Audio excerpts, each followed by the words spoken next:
Đây quý vị có thể nhìn thấy bộ trang phục của người Mông mình được thiết kế như sau, tức là màu đen pha trộn với màu trắng. Nhưng mà cái màu trắng ở đây là thiết kế theo kiểu văn hoa rất là tinh xảo nha quý vị. Song song với điều đó thì còn đính những cái hạt cườm như thế này. Đính những cái hạt cườm như thế này trông rất là trông rất là phối, như vậy là trông rất là hiện đại nha quý vị nha. Cái bộ trang phục này là đã được hiện đại lên rồi đúng không bé? Em còn nghe được cái câu chuyện là bà cả sinh con thì bà út chăm, bà út sinh con thì bà cả chăm, có đúng không? Dạ. Có ngủ một tối bà này một tối bà kia. Tức là một tối bà này một tối bà kia. Dạ. Trong cuộc sống thì ba vợ chồng với nhau thì anh Quang bắt nạt hai bà hay là hai bà hay bắt nạt anh Quang? Hai bà hay bắt nạt anh đấy thôi. Quý vị khán giả thân mến, lại là những câu chuyện xoay quanh trong cuộc sống hàng ngày của chúng ta. Nhân vật chính trong video này chính là một anh thanh niên cao to khỏe mạnh đẹp trai, đã sở hữu riêng cho mình 2 bà xã thân yêu và 10 đứa con yêu dấu. Có những điểm nhấn đặc biệt ở đây, đó là thứ nhất, họ là anh em dân tộc thiểu số người Hờ Mông. Thứ hai, đó là anh chị đã sinh cho mình những đứa con gái rất đẹp quý vị ạ. Vẻ đẹp của những thiếu nữ người Hờ Mông thì có lẽ quý vị một phần nào biết đến rồi. Cái vẻ đẹp tự nhiên không son phấn ấy thật rất khiến cho người ta hài lòng khi mà mình chạm mắt tới. Họ đã cùng chung sống với nhau trong một mái ấm rất là hạnh phúc. Khởi đầu là chung sống trong một túp lều bạt rách nát, cho tới bây giờ họ đã xây dựng cho mình một căn nhà và mua xe hơi. Câu chuyện này diễn ra chân thực, sống động như thế nào? Xin mời quý vị tiếp tục theo dõi màn hình để chúng ta có những giây phút trải nghiệm về cái hoàn cảnh độc lạ nhưng có thực này nhé. Xin mời. Chúng ta đang bước chân gần tới ở khu vực nhà anh sinh sống rồi, để Cô Đúc TV vừa đi vừa hỏi nha quý vị nhé. Nghe bà con là chỉ là nhà dưới này nhưng mà không biết có đúng hay không.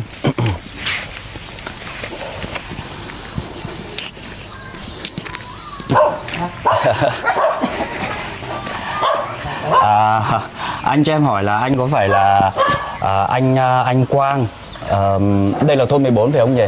Đây là thôn, lúc trước là đây là thôn 15, giờ là tách thôn. Bây giờ là tách thôn rồi hả? Tách thôn rồi. Anh là anh Quang hiện tại đang sở hữu cho mình 2 vợ và 10 đứa con phải không? Dạ đúng rồi. Thế thì em hỏi đúng nhà rồi đấy. Khi nãy giờ em cũng đi lòng vòng tìm, thế là đúng nhà rồi. Căn nhà này là chính xác là căn nhà của mình đúng không? Đúng rồi. Ôi dồi ôi, giàu thế nhỉ. Khi nãy em có thấy cái xe con đậu bên kia cũng là xe của nhà mình luôn đúng không? Dạ đúng rồi. Ôi dồi ôi, thế giàu, thế kiểu này chắc là giàu nhất nhì trong làng rồi đấy nhỉ.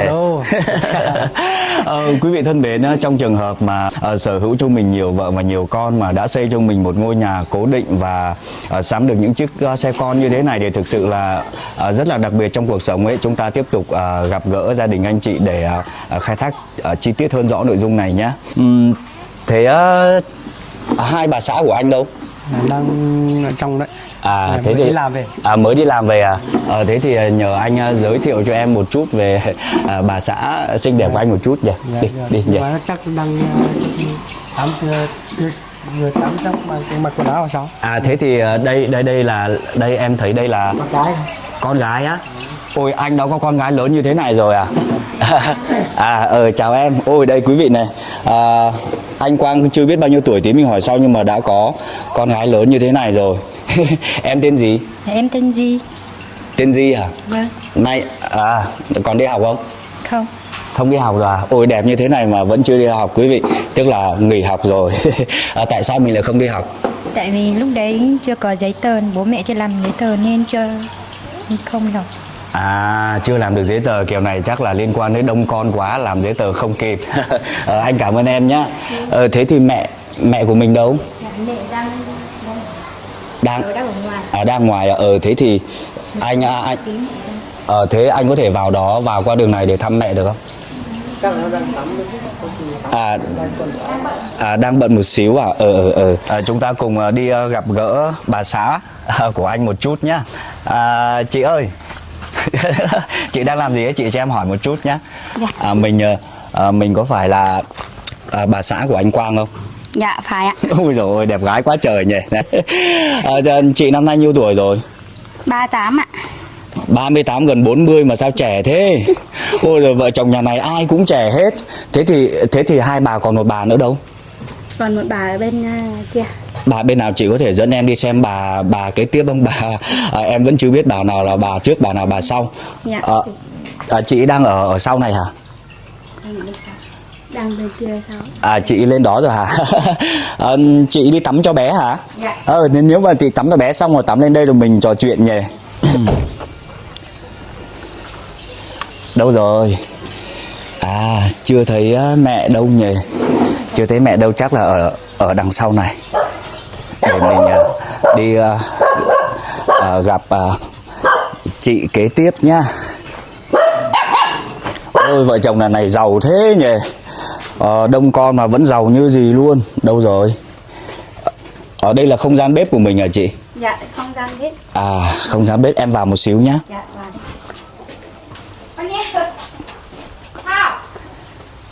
Ôi, chị kế tiếp cũng không thấy đâu.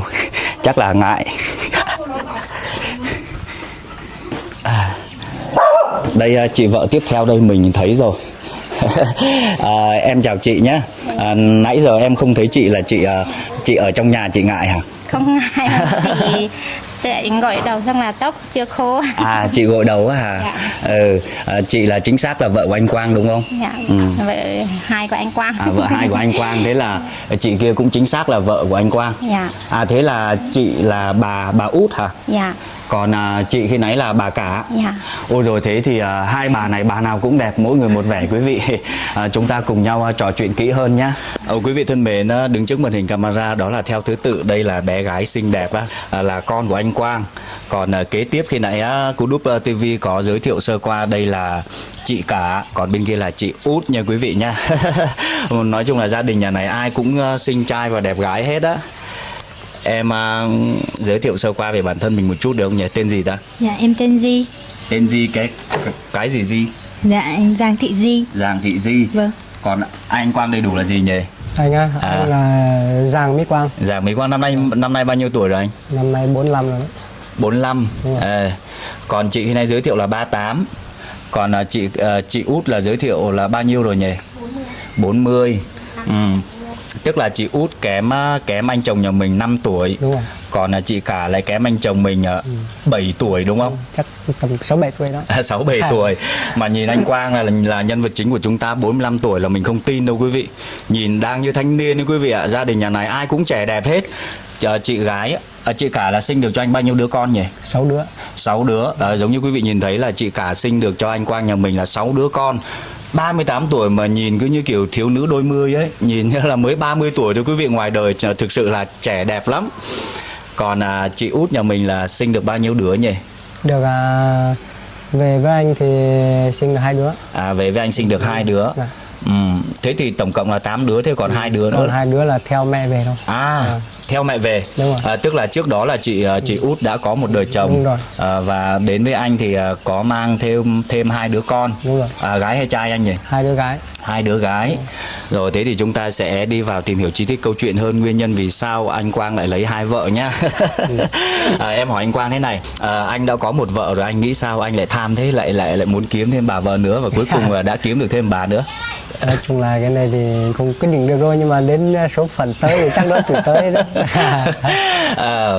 Khi mà mình lấy nhiều vợ thì mình cứ coi đó là số phận nhỉ. Đúng rồi. Số mình lấy 2 vợ là tới lấy 2 vợ thôi đúng không? Cho là số phận thôi, nhưng mà nhiều lúc thì đấy là không biết trước được rồi, nhưng mà cuộc sống này nó Vâng. lạ lắm, nhiều lúc nó thấy lạ, nhưng mà có thể là nhiều lúc thì không thể được, nhưng mà có lúc nữa là được, kiểu đấy thì nghĩ ra là chắc là cuộc sống này nó phải đi đến như vậy là nó mới thành người sao? Đến như vậy mới thành người. Thế thì anh Quang này, anh lập được bà cả bao nhiêu năm rồi thì mình mới lập thêm một bà út nữa? Được 2005 đến 2011 thì 2012. Thế là 7 năm sau. Đúng rồi. 7 năm sau là anh mới gặp chị út nhà mình. Đúng rồi. Và cưới. Thế chị cả, chị cho em hỏi rằng là 2 vợ chồng chị đang sinh sống hạnh phúc, mà anh ấy có đi làm xa không mà để cho anh ấy đi kiếm được bà mới nữa? Dạ không ạ. Anh không đi làm xa đâu, anh vẫn làm việc trong nhà thôi. Nhưng mà không biết hai người đó đi gặp nhau kiểu nào mình có biết đâu. Quý vị thân mến, chị cả chia sẻ một câu chuyện hết sức là ngẫu nhiên, rất là dễ thương. Tức là không biết anh ấy đi gặp từ bao giờ, cũng không biết luôn gặp bằng cách nào nữa. Thế thì chị cho em hỏi kỹ hơn một chút, đó là khi mà anh Quang đang đi tán bà Út ấy, thì trong quá trình tán đó thì anh có dấu hiệu rạn nứt tình cảm với chị không? Dạ cũng không. Không. Dạ. Ui, như vậy thì khó lộ nhỉ. Tức Cũng là vẫn biết chứ, vẫn biết. Vì vẫn biết nhưng mà mình cũng không nói đâu. Mình cũng vẫn biết nhưng mà không nói. trong quá trình anh Quang tán bà Út là chị vẫn biết, Dạ. nhưng mà chị không lên tiếng. Dạ. Thế thì anh ấy tán được bao lâu thì anh mới xin phép chị? Cũng không biết nữa, không biết được bao lâu á. Chắc là thời gian trôi qua lâu rồi nên là mình cũng khó nhớ nhỉ. Nghe được 2-3 tháng. 2-3 tháng. Dạ.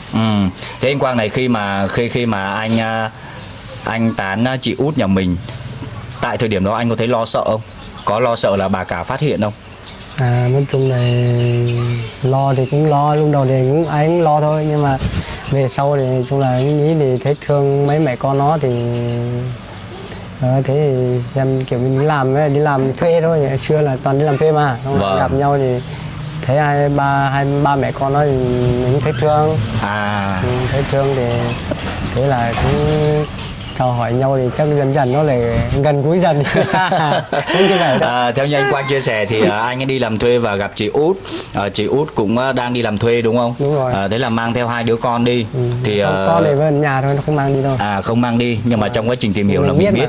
Biết thì anh nảy ra lòng thương 2 đứa con. Thương 2 đứa con, sau đó tiếp xúc lâu dần thì mình lại thương luôn mẹ. Thì mình lấy luôn mẹ và lấy luôn con về. Đúng rồi. Thế thì mà khi mà anh đã có lòng thương chị Út rồi thì anh có ngại ngùng chia sẻ với vợ cả là anh muốn lấy vợ hai không? Có ngại không? Không, nói chung là cũng có sợ không? Ngại thì vẫn ngại thôi, nhưng mà cũng phải nói thôi. Vẫn phải nói như vậy là phải lấy hết can đảm để mình nói đấy nhỉ. Thế thôi. Tại thời điểm đó anh có luôn lo lắng rằng là sợ mình nói ra rồi vợ cả không đồng ý không? Cũng có lo sợ chứ, nói chung là cũng lo. Thế em đặt ra một cái giả thuyết như thế này, ví dụ như tại thời điểm đó mà chị cả không đồng ý, chị cả phản đối kịch liệt thì anh sẽ xử lý như thế nào trong tình huống đấy? Phản đối kịch thì cũng buông thôi. Cũng buông buông tay thôi chị ơi. Tức là mình sẵn sàng buông tay với bà mới để chung thủy với bà cả. Thế thôi. Thế tại sao lại không buông tay bà cả để chung thủy với bà Út, tại sao? Thì chắc là số nó như thế không buông được. Bà cả thì không thể buông được. Bà cả thì không thể buông được, chị thấy chưa? Nói chung là đàn ông làm gì thì làm, bà cả vẫn là số 1 nhé. Quý vị thân mến, đàn ông, cánh đàn ông của bọn mình là như thế.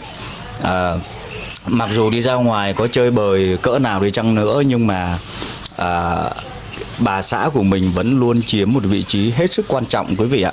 Đấy, thì trong trường hợp này anh Quang cũng là một minh chứng rõ ràng trong điều đó. Anh Quang có chia sẻ rõ ràng nếu như mà chị cả không đồng ý thì sẵn sàng buông để về với chị cả. Nhưng mà cái đây là mình chỉ nói câu chuyện để mình phân tích mổ xẻ cái chuẩn đạo đức trong xã hội thôi. Còn ngoài luồng thì chị Út đừng có buồn nhá. Không hề buồn, dù sao bây giờ chúng ta đã thành đôi rồi đúng không? Đã thành đôi và sống với nhau hết sức hạnh phúc. Thế là chị cả này, khi mà anh ấy thưa chuyện với chị là chị đồng ý ngay hả? Dạ, đồng ý ngay. Lý do gì mà chị đồng ý ngay, cả không thấy ghen tuông gì luôn? Không thấy ghen tuông. Vì nó đã đi thế rồi thì mình ngăn lại thì hai người nó không bỏ nhau được, thì mình ngăn kiểu nào thì hai người nó vẫn đi thì mình kệ thôi. Thế thì tại thời điểm đó chị có nhiều lựa chọn, sao chị không lựa chọn ví dụ lựa chọn là mình rời đi để cho họ êm ấm? Thì sao chị lại không lựa chọn cái con đường đó, mà là chị lựa chọn chấp nhận hai người vợ chung sống, chia sẻ cái tình cảm của mình cho một người chồng? Không, nếu mình đi thì mình có con đông rồi á. Mình có con đông thì mình đi thì cũng chẳng được sung sướng, mình không đi nữa. Không đi nữa. Nếu mà chị nghĩ là mình đã có con chung rồi, những 6 đứa lận nhỉ? Cái tại thời điểm đó là có mấy đứa? 3 thôi. Có 3 đứa thôi. Dạ. Thế sau này là mới có 6 đứa. Sau này lấy được vợ hai về xong mới đẻ thêm mấy đứa nhỏ. Lấy vợ hai về rồi mới đẻ thêm mấy đứa nhỏ. Thế thì ngoài cái cái sự suy nghĩ là có con chung là tơ duyên kết nối ở đằng giữa thì có lẽ là chị phải yêu anh Quang nhiều lắm nhỉ. Phải yêu nhiều lắm thì mình mới không lựa chọn cái con đường ra đi đúng không? Dạ, Chị có yêu chồng nhà mình không? Có chứ. Có. Trẻ đẹp trai như thế này mà không yêu thì cũng tiếc nhờ. 45 tuổi mà nhìn như thanh niên đấy. Rồi bé cho anh hỏi một xíu. Bé là con của mẹ út hay mẹ cả nhỉ? Mẹ cả. Bé là con của mẹ cả. Thế thì cái hồi mà bố đi lấy vợ hai thì bé đã sinh ra chưa? Dạ có. Bé bao nhiêu tuổi rồi? Đấy nhỏ quá không nhớ. Không nhớ. Thế thì bé thấy cái trường hợp của bố mình có đặc biệt trong cuộc sống không? Dạ có. Có hả? Em có ủng hộ cái sự việc của bố không? Có. Ủng hộ luôn. Như vậy thì anh nói một cái ví dụ đơn giản như thế này. Còn Sau này mà em lập gia đình, em cũng có một chồng, thế thì chồng của em lại tiếp tục đi lấy một bà nữa thì em có đồng ý không? Cái này thì kiểu mỗi người có một tính khác nhau thì em không biết. Anh nói ví dụ chồng của em, sau này em lập gia đình, chồng của em mà đi kiếm thêm một bà nữa về thì đối với cá nhân của em thì em có đồng ý không? Dạ không. Không đồng ý đúng không? Không đồng ý thì tại sao em lại ủng hộ cái sự việc của bố? Tại vì cái này thì bố em không biết. Không biết. Cái này thì mình có thể nói rõ ràng nha, như thế này, đó là do mẹ em rộng lượng nhỉ. Mẹ em rộng lượng là sẵn sàng vươn rộng đôi tay để đón một hoàn cảnh khó khăn hơn về để mà chia sẻ hạnh phúc lẫn nhau. Còn em thì không đủ rộng lượng để làm điều đó đúng không? Dạ vâng đúng rồi. Là chỉ có thích một chồng duy nhất thôi. Vâng. Được, ok. Cái này là anh ủng hộ nhá. Còn cái lớp bố mình là lớp trước rồi. Lớp già thời xưa thì mình không có tính nhỉ. Còn lớp trẻ mình là chỉ một vợ một chồng thôi. Nhưng mà trong quá trình chung sống thì em có thấy bố thương hai mẹ không? Có. Thế hai mẹ có thương nhau không? Có.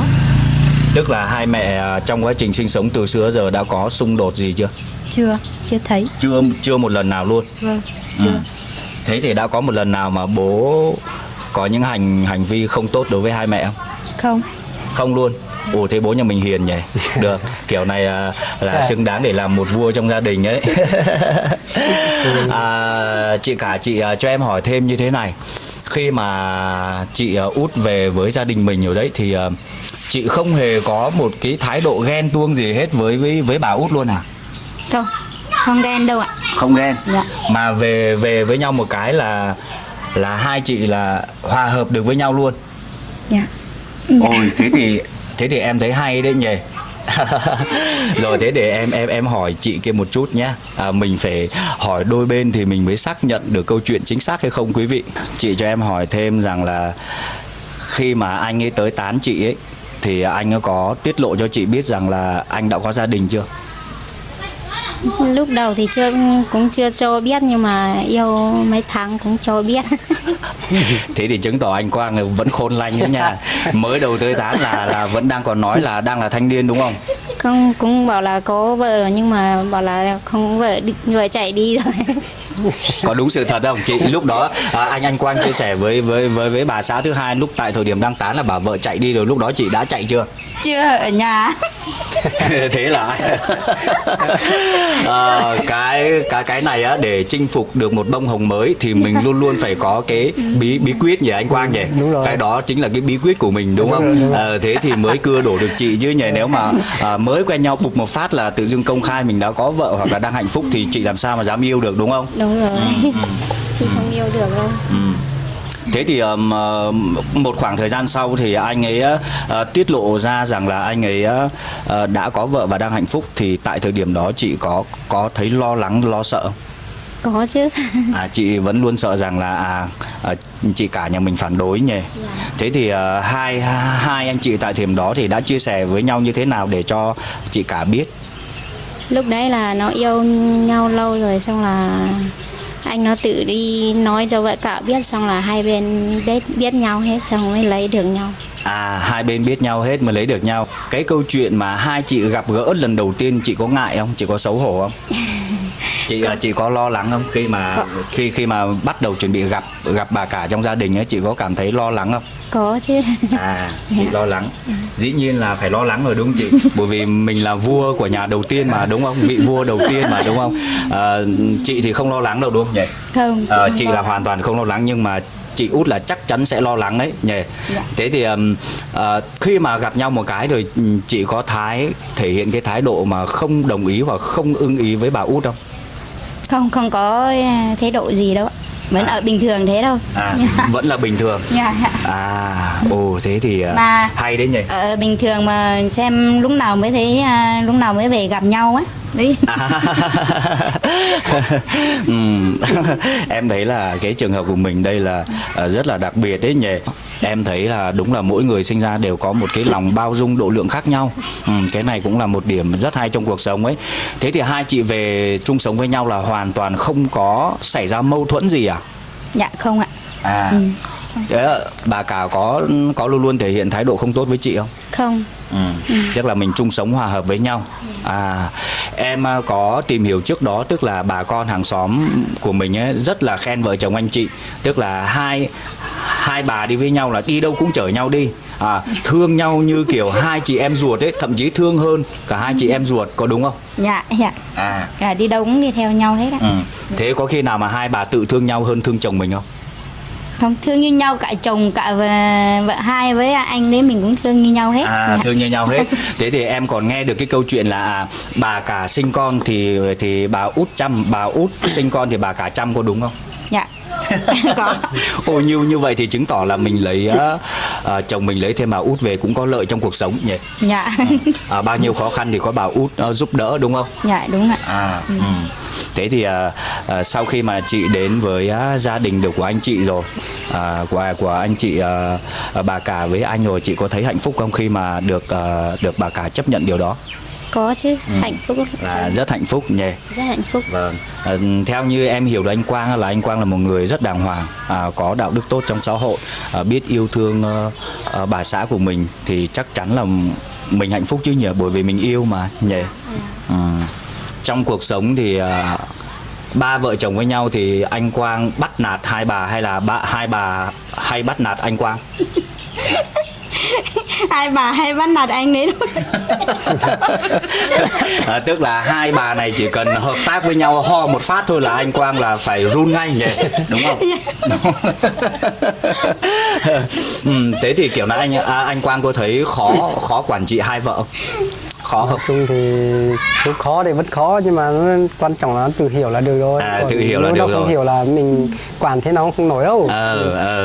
Rất may cho anh là hai bà chung sống hòa hợp với nhau ấy nhỉ. Nếu như mà hai bà mà thường xuyên xảy ra mâu thuẫn mà anh đứng ở giữa là anh quản lý hai bà như thế này là cũng đủ mệt đấy. Lúc đó là không có thời gian đi làm đâu. Rất may là hai bà đã hiểu nhau và chung sống với nhau một cách rất là hòa hợp, rất là hạnh phúc. Thế là hai bà là luôn bắt nạt chồng nhỉ? Dạ. Hiền chồng thì không hay chửi người đâu, nhưng mà mình làm bà có con cái nữa là mình còn chửi đàn ông nhiều hơn. Bà lắm chuyện. Lắm chuyện. Giống như hai bà xã của anh ấy chia sẻ, tức là trong cuộc sống hàng ngày thì người chồng của anh người chồng của hai chị rất buồn, rất hiền. Đa số là hai vợ thì hay có cái lời lớn đối với chồng thôi, còn chồng thì hoàn toàn không có. Tức là ông xã là phải luôn luôn khi nào cũng nằm dưới cấp nhỉ. Ông xã khi nào cũng phải ở cấp độ thấp hơn. Hai bà là vua nhỉ. Cái gì nên nói là mình nói, còn không nên nói, mình biết là bà nói chuyện thì không chấp thì thôi. Vâng, đúng rồi. Nó nói nhưng mà nói nếu phải nói đúng. Vâng. Không đúng thì không được, nhưng mà nó nói thì chung là cũng nói đúng thôi, không có cái gì sai đâu. Thế thì quyền hành trong gia đình là ai lớn nhất? Thì chồng thôi. Tức là mọi công to việc lớn trong gia đình này đều chồng quyết định, đúng không? Còn cái cách sống sinh hoạt trong hàng ngày thì hai vợ là mồm to hơn, tức là quản lý được toàn bộ, đúng không? Còn công to việc lớn ấy, cái gì mà quyết định trong cuộc sống là chồng vẫn là người quyền hành cao nhất. Tức là nó bổ sung qua lại ấy nhỉ, nó bổ sung qua lại, cuối cùng bão hòa, cuộc sống thế là hạnh phúc. Cuộc sống như thế là rất ok đấy. Bé này là con của bà cả. Đúng rồi, con bà cả. Là con thứ mấy, con út hay là Con này đứa này con thứ hai. con thứ hai? Đúng rồi. Ui, thế thì con thứ hai đã lớn như thế này mà sao chị trẻ thế? Bây giờ em nói như thế này, chị mà với em ra ngoài người ta gọi là hai chị em ấy, chứ không, người ta không gọi là mẹ con đâu. Dạ rồi. Người ta cũng nói thế. À, ra ngoài ta cũng nói thế à? Đấy, thấy chưa? Chị thấy em có nói đúng không? Em bảo chị trẻ mà chị cứ không tin. Nhìn nó nhỏ thì nhìn như trẻ thôi. Trẻ đó. Em có thấy mẹ em trẻ không? Có. Trẻ nhỉ? Em có muốn được trẻ lâu như mẹ không? Có chứ. Muốn trẻ được lâu như mẹ. Thế em có biết bí quyết trẻ lâu là gì không? Không. Theo như anh hiểu á, bí quyết trẻ lâu á là đầu óc của mình phải luôn trong sáng, luôn thoải mái. Tức là mình không có một cái toan tính xấu xa gì, mình cứ sống hạnh phúc bình thường trong cuộc sống hàng ngày. Còn thường những người già nhanh á, là trong đầu họ không trong sáng, họ luôn toan tính những cái điều trái ngược lại với đạo đức xã hội, thì những người đó người ta hay già trước tuổi. Đúng không? Nên là để trẻ lâu là mình cứ sống một cách rất thoải mái, vô tư thôi, không có toan tính gì. Theo như hai chị là em quan sát thấy là rất ok trong cuộc sống ấy. Cười cũng rất là dễ thương nha quý vị nha. Trong cuộc sống của anh Quang này thì mọi thứ đều ổn định và tốt đẹp hết, nhưng mà có một điều rất đáng tiếc ở đây, đó là bé gái đang ngồi cạnh Cú Đúc TV đây đang còn trẻ, đã không được đi đến trường rồi. Đây là một điều hết sức thiệt thòi quý vị. Trong cái thời đại này ấy, thì chúng ta cần phải đi đến trường để học được những cái chữ sau này ít nhiều cũng phục vụ được cho cái cá nhân của chúng ta tìm được một công việc ổn định và sẵn sàng bơi lội trong cuộc sống để tìm ra những cái giá trị trong cuộc sống. Còn bé đang còn trẻ đẹp đã không đến trường rồi. Bé học đến lớp mấy nhỉ? Đến lớp 5. Lớp 5 là nghỉ hả? Vâng. Như vậy thì mặt chữ rồi các kiểu là mình đều nhận biết rõ ràng hết rồi đúng không? Vâng. Anh thấy là bé nói tiếng Việt cũng khá là sõi đấy. Em cảm thấy mình nói tiếng Việt có sõi không? Cũng bình thường thôi. Cũng bình thường. Nói chung là nói được hết. Đủ giao tiếp như thế này là ok rồi. Thế thì tương lai của bé là bé muốn làm gì? Không biết nữa. Có cái ước mơ gì không? Dạ không. Không có ước mơ gì luôn. Cũng không có ước mơ lấy chồng. Dạ cũng đúng. Cũng đúng à? Thế là quyết định ở không như vậy thôi à? Hả? Nếu mà có kiểu có người phù hợp thì lấy thôi. Thì đối với em như thế nào thì là phù hợp? Kiểu như là thương mình, kiểu như chịu được cái tính cách của mình. Tức là phải yêu cầu người chồng của mình, thứ nhất là phải thương mình, thứ hai là phải chịu được tính cách của mình. Thế thì tính cách của em diễn ra như thế nào, em có thể chia sẻ sâu hơn không? Tính cách của em như thế nào, em phải chia sẻ ra thì người ta mới hiểu được cái tính cách của em, là ai mà chịu được thì họ sẽ liên lạc với em.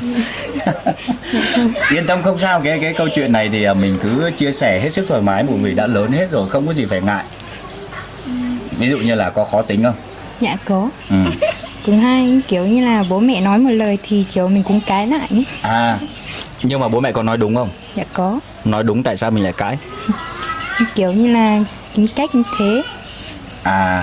Thôi thế thì bây giờ anh nói thế này, biết suy nghĩ. tính cách của mình như thế thì mình cũng nên khắc phục lại nhá. Trong cuộc sống này mình muốn tốt đẹp cho riêng mình và tốt đẹp cho những người xung quanh. Cái gì người ta nói đúng thì mình phải lắng nghe. Dạ vâng, đúng. Được chưa? Không được cãi nhá. Đúng không bố Quang? Đúng rồi. Mẹ nghĩ có đúng không? Dạ.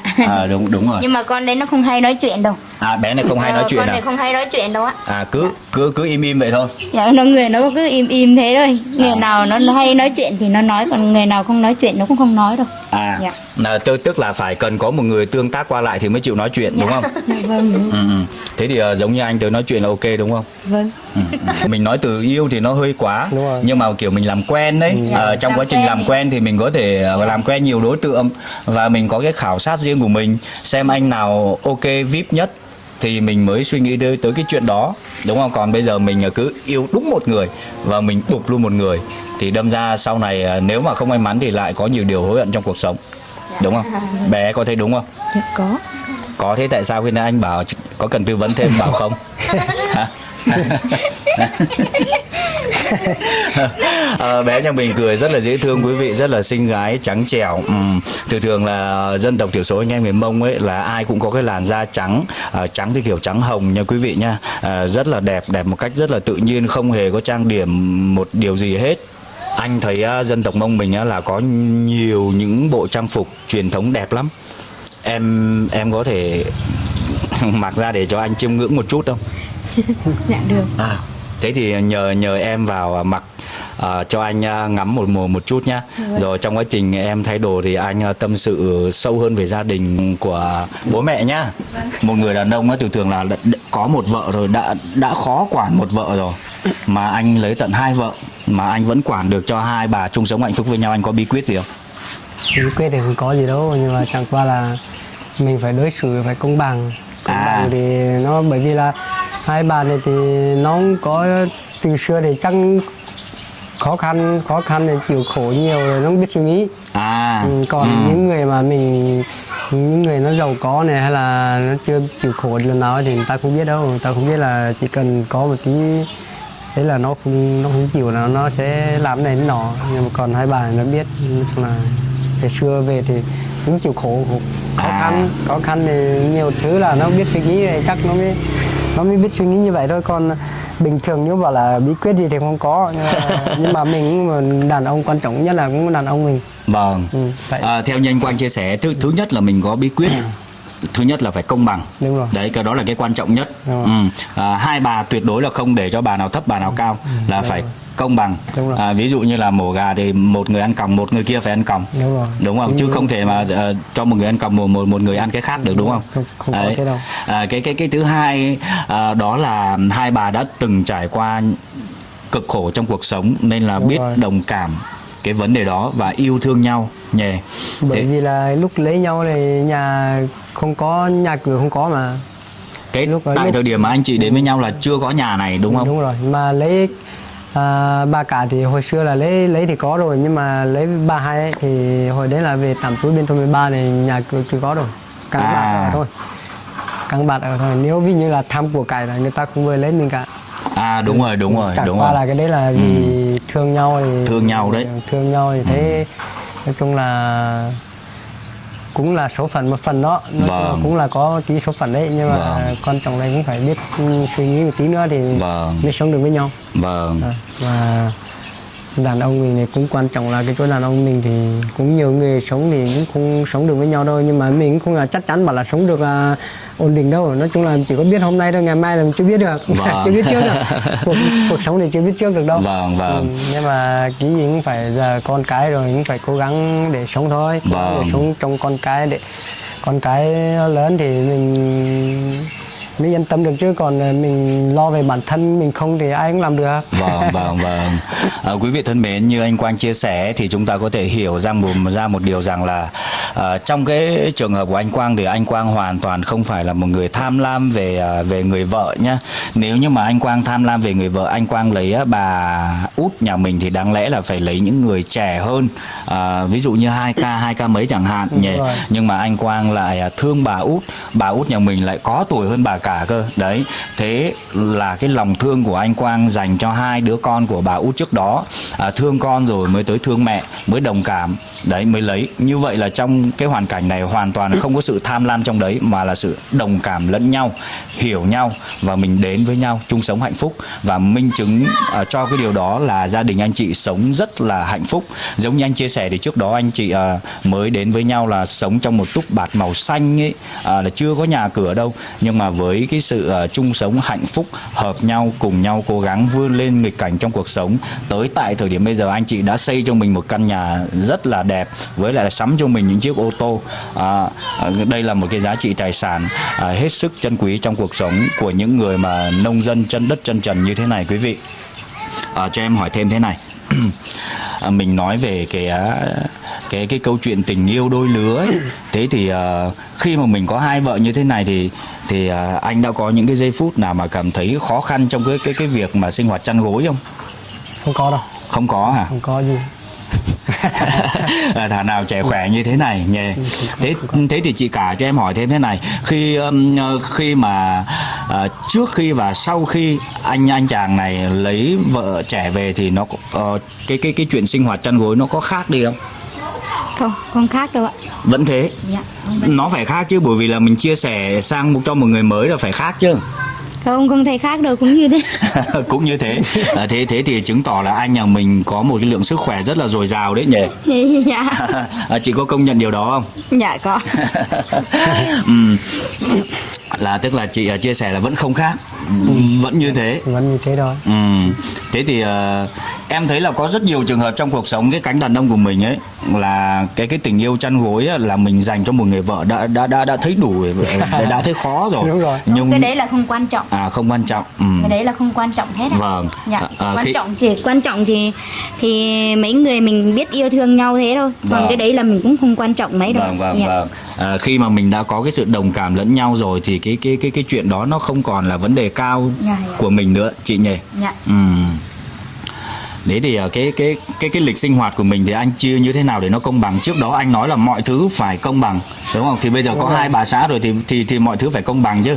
Thế thì anh chia lịch như thế nào? Nói chung là vợ thì cũng là của mình thôi, thì mình cũng chia bằng nhau là được rồi. Thế Nhưng thôi. mà chia như thế nào? Thì Đúng rồi, mình biết là bằng nhau rồi, chia như thế nào chị? Bây giờ em hỏi chị này, anh hơi ngại, em hỏi chị thế chị anh ấy chia sẻ cái tình cảm của mình công bằng là công bằng như thế nào? Thì công bằng thì nó ngủ một tối bà này một tối bà kia. Tức là một tối bà này một tối bà kia. Dạ. Là cứ luân chuyển như thế, tuần qua tuần, tháng qua tháng, năm qua năm cho tới hiện tại bây giờ. Và hiện tại bây giờ vẫn như vậy. Dạ. Như thế là ok. Tức là không có bất cứ một bà nào thiệt. đúng rồi, không thiệt. Không có bà nào Mọi thiệt thứ đâu. phải công bằng như thế nhỉ. Đúng rồi. Thế còn cái câu chuyện nữa thì anh nghĩ như thế nào anh lại quyết định sắm nguyên một con ô tô 7 chỗ to như thế này? Chung là mình nhà cũng khó khăn thôi, nhà nghèo cũng không có gì đâu, nhưng mà người ta thì có vợ con thì người ta có một vợ một chồng ấy, thì người ta đến ngày Tết ấy người ta đi chơi thì người ta chở cả vợ con đi chơi, thì có khi là xe máy thì chở vợ thôi. Thì còn mình thì có hai bà vợ thì xe máy thì không chở được, chỉ có tải được 2 thôi, không tải được 3. Thế thì em hiểu rồi. Quý vị thân mến, giống như anh Quang chia sẻ vừa rồi ý, thì cái lý do mà anh quyết định mua xe con để chở được cả gia đình đi chơi là như thế này.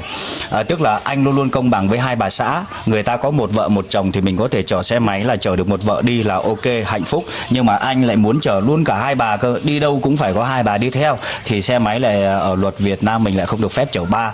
Như vậy đó là lý do là anh mua cái xe ô tô để chở đi đâu là chở luôn cả hai bà, thậm chí chở luôn cả gia đình mình đi chơi để cho nó êm ấm hạnh phúc. Đi đâu cũng có hai bà đi theo. Nếu như mình đi đâu mình chở một bà còn bà ở lại thì cũng buồn. Đúng rồi, đúng rồi. Mà mình không thoải mái mà. Mình không thoải mái đúng không?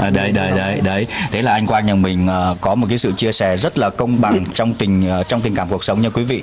Kiểu này chính cái sự biết điều, chính cái sự chia sẻ công bằng như thế mới dẫn tới cái gia đình của mình êm ấm và hạnh phúc, mới có cơ ngơi như ngày hôm nay. Đây là một cuộc sống hết sức đáng quý và có một phần nào đó là để cho quý vị những người mà thấp hơn chúng ta noi gương nhau. Đa số là những hoàn cảnh mà nhiều vợ đông con thì nghèo khó lắm quý vị, nhưng trường hợp này lại khác, cuộc sống hết sức ấm no và no đủ. Mình đông con như thế này thì mỗi lần nấu mình bày cơm ra chắc phải làm nhiều mâm chứ nhỉ? Cũng phải tầm 2 mâm. 2 mâm. 2 mâm. Đấy, kiểu này là mỗi lần ăn cơm là như kiểu ăn cỗ đấy nhỉ? Đúng rồi. Dạ, ăn cố. Tức là cái bữa cơm của mình là lúc nào cũng diễn ra cái tình trạng mà nhộn nhịp đầy tiếng cười của những đứa trẻ, của người bố người mẹ đúng không? Ăn quen như vậy rồi thì còn nếu mình ăn quen rồi, nếu thiếu ví dụ như là có 1-2 người ăn cơm không thấy ngon đâu. Đúng rồi. Bây giờ mấy đứa đi lập gia đình hết thì còn mấy người ăn cơm rồi á. 3 người nhỏ, còn có 13 người nhỏ còn không hay theo ăn cơm, còn mới một lần mình ăn cơm này mới có 3 người lớn ăn thôi. Trẻ con thì nó không hay ăn, nó ăn vặt, nó không hay cùng mình ăn này. Vâng. Trẻ con là nó lúc nó đói thì nó cứ về ăn, không đói thì mình ăn cơm nó không ăn. Vâng. Tức là trước đó thì gia đình của mình là nhộn nhịp quen rồi. Bây giờ thì con cái lớn hết rồi, là đôi khi là ít người ăn mình cũng thấy buồn đúng không? Mà anh đã có đứa em nào mà lập gia đình chưa? Con á? Con mình ấy. Có mà. Có rồi hả? Có bà cả có 2 đứa, bà cả có 1 đứa, bà hai có 2 đứa rồi. Là 3 đứa lập gia đình rồi. 3 đứa đấy. Đã có cháu chưa? Có rồi. Ui dồi ôi, trẻ thế này mà đã lên chức ông rồi quý vị. Nhìn như thanh niên 45 tuổi mà nhìn còn trẻ hơn cô Đút TV, mà đã có cháu rồi. Em cũng mong là sau này em 45 tuổi em được trẻ như anh đấy.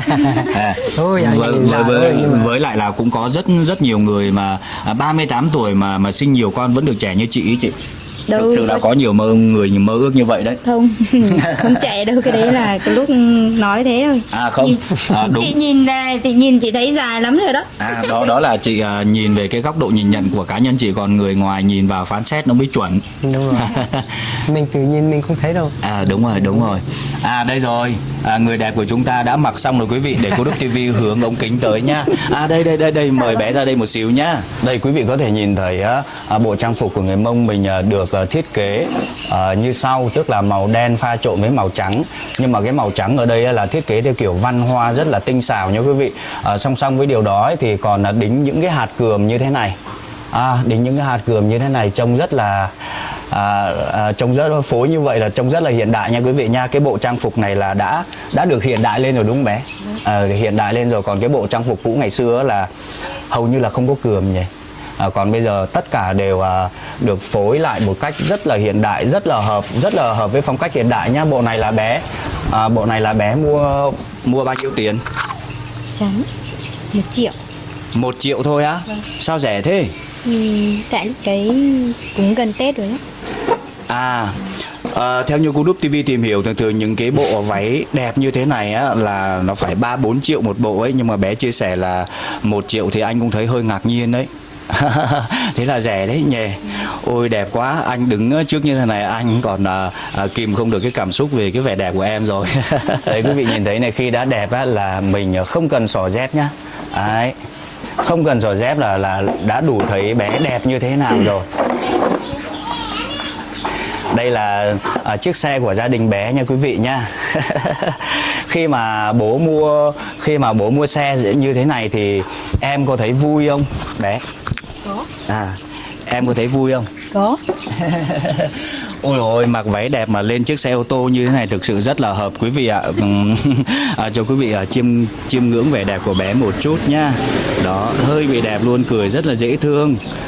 Ôi, thế thì bố đi chơi là bố có hay chở em đi không? Nếu đi chơi thì có. Đi chơi là có. Đẹp như thế này là chắc là có nhiều anh theo đuổi lắm nhỉ? Cũng không có đó. Cũng không có, cái này là chắc là anh không tin rồi. Như này là anh không tin, chắc là điện thoại là reo cả ngày đấy. Không. Bé có một làn da trắng hồng nha quý vị nha. Thường là dân tộc Mông luôn luôn có làn da trắng hồng sáng một cách rất là tự nhiên, hoàn toàn không có trang điểm đâu quý vị. Rồi em có thể bước xuống xe không? Nhỏ nhắn xinh xinh, rất là dễ thương. Kiểu này là tiêu chuẩn chọn chồng là cao lắm đây nhỉ. hai mẹ trẻ mà mặc bộ đồ Mông nữa thì còn đẹp nữa. Bộ đồ Mông có đẹp. Anh Quang với chị cả chị Út này, hôm nay em tới thăm gia đình anh chị đã để lại một cái câu chuyện rất là tuyệt vời, rất là dễ thương trong cuộc sống, đã để lại một cái ấn tượng cho em rất đẹp. Trước khi em rời quay thì em xin phép được tặng cho gia đình mình một món quà nhá. Anh chị có nhận không? Quà thì chú có thì cũng có thôi, có thì quà thì có thì tặng thì cũng nhận thôi. Thôi thì quà bình thường được rồi, còn quà gì thì nếu chung là quà của em bình thường thôi. quà không có gì to tát đâu. Quà bình thường thôi, nhỏ thôi, nhưng mà chan chứa cái tình cảm của kênh, của cá nhân em dành cho toàn bộ gia đình của mình. Gia đình mình thực sự là để lại một cái ấn tượng rất đẹp cho Cô Đúc TV. Đặc biệt là bé gái hôm nay đã có một cuộc trò chuyện với anh rất là cởi mở, rất là dễ thương. Anh rất là quý điều đó nha bé nhá. Thế thì chờ em lấy quà một chút nhỉ. Đây, hôm nay em tặng cho anh chị một phong bì mang tên thương hiệu kênh Cô Đúc TV. Ấy, em đi tới đâu thì em trước khi khép video thì em cũng luôn luôn tặng một món quà yêu thương tới gia đình, để gia đình mình cảm thấy luôn luôn hạnh phúc và vui vẻ trước khi em rời đi. Rồi tặng cho chủ nhà nhá. Quà là em kẹp quà là em kẹp vào trong này. Tức là đủ để cho gia đình mình làm một ngày công. Cảm ơn. Đây là chú mất nhiều. Không, cái này là cái này là cái món quà yêu thương của mình mà. Cũng không mất cái gì nhiều đâu chị ạ, bởi vì là trong cái giá trị cuộc sống thì mình cho đi và không bao giờ đòi nhận lại bất cứ một cái điều gì hết. Cái đó là điều chân quý trong cuộc sống. Đối với cá nhân sống của em là luôn luôn như thế. Nếu quý vị thân mến, sau cuộc trò chuyện với gia đình này thì quý vị có suy nghĩ như thế nào? Có tốt đẹp không và có mang lại nhiều điều giá trị trong cuộc sống không? Xin mời quý vị bình luận bên dưới nhé. Và bây giờ đã đến lúc Cú Đúc TV xin phép khép video tại đây và hẹn gặp lại quý vị trong những video lần sau. Chúc quý vị luôn luôn mạnh khỏe.